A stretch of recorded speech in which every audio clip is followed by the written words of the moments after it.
Coming up on Mountain News this morning, after spending more than 70 years away from home, a Commonwealth World War II veteran finally made it home. And Jackson is experiencing trouble with its sewer, causing some people to call in complaints. Dedicated to Eastern and Southern Kentucky, this is WYMT Mountain News This Morning.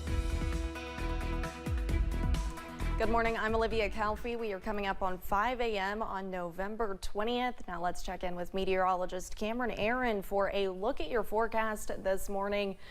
And Cameron, I can tell you it's cold outside, that's for sure. For sure. We have some areas close to freezing or below freezing to kick off your Monday, but a nice rebound on the way. Some 60s are back in the forecast by this afternoon, but we're also tracking some much needed showers, but also some gusty winds for the second half of your Monday. This morning, though, temperatures are cool, anywhere from the middle 40s to the upper 20s in Southwest Virginia, down to 29 for Grundy, 28 in Clintwood, up to 44 in Jackson, 46 over in Somerset at this hour. Now we are dry on the radar, but we are tracking that next weather system. Notice that spin over Kansas, close to Wichita, also into northern Oklahoma.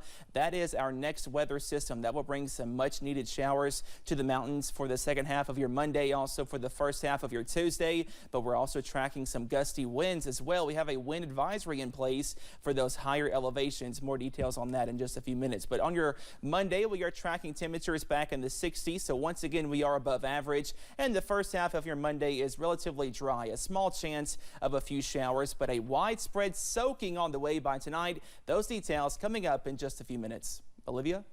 All right, thank you, Cameron. After 72 years, a World War II veteran has finally made it home. U.S. Army Private First Class Henry C. Wade died in Germany at the age of 24 during the war, but his body was only accounted for in May of this year. The family of Wade made sure to never give up on getting his body back home to the States, even through the generations. Wade's nephew made the effort to get his body home. My mother, Henry's sister, asked me to see what I could find out, what the Army knew about Henry.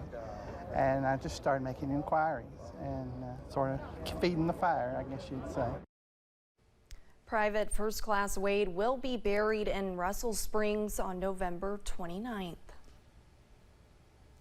Some people in Jackson have complained about the smell coming from the sewer. WYMT's RJ Johnson spoke with some folks that live in the area about their experience. Some folks living on Main Street in Jackson have complained about the smell. Danny Campbell says it started back in May when they installed a new sewer system, replacing an older one. They put this new system in about 6 months ago, and it ran pretty good.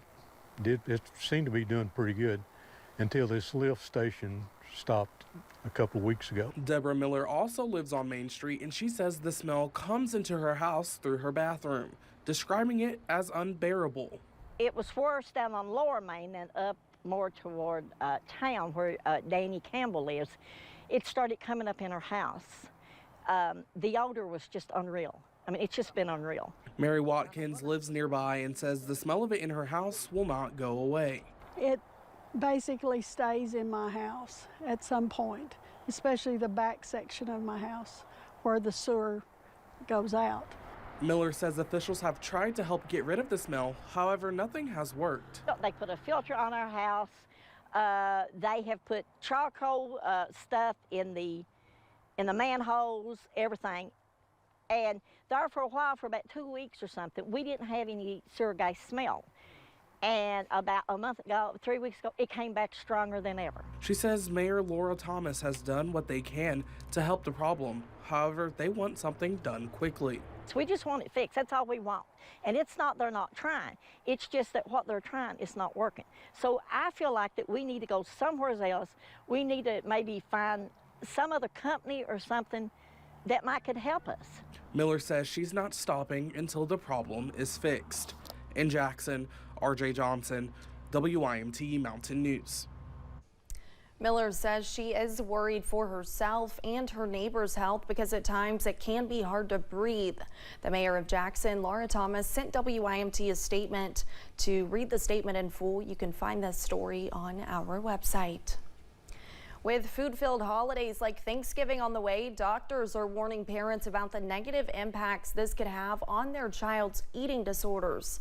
Norton's Children's Hospital says in recent years they have seen more and more kids and teens be hospitalized for eating disorders. Doctors warn that simple comments can have a complicated impact on a young person struggling with their body image. Healthcare professionals' best advice is to not comment on kids' and teens' bodies or the food on their plate. Things like disordered eating, for example, happen more often in teens than most people realize, and can take lots of shapes and forms. And so if we don't always know if that's going on with someone, it's best to think about the other positive things that they're doing in their lives and connecting with them in a different way. Norton's Children's Hospital professionals recommend that if you believe your child is struggling with an eating disorder, you should reach out to their pediatrician for help. Thanks for getting your day started with us here on Mountain News this morning. Coming up, yesterday, the United States lost one of its most famous first ladies. Plus, we are tracking widespread rain and gusty winds by tonight. Your first alert forecast after this break.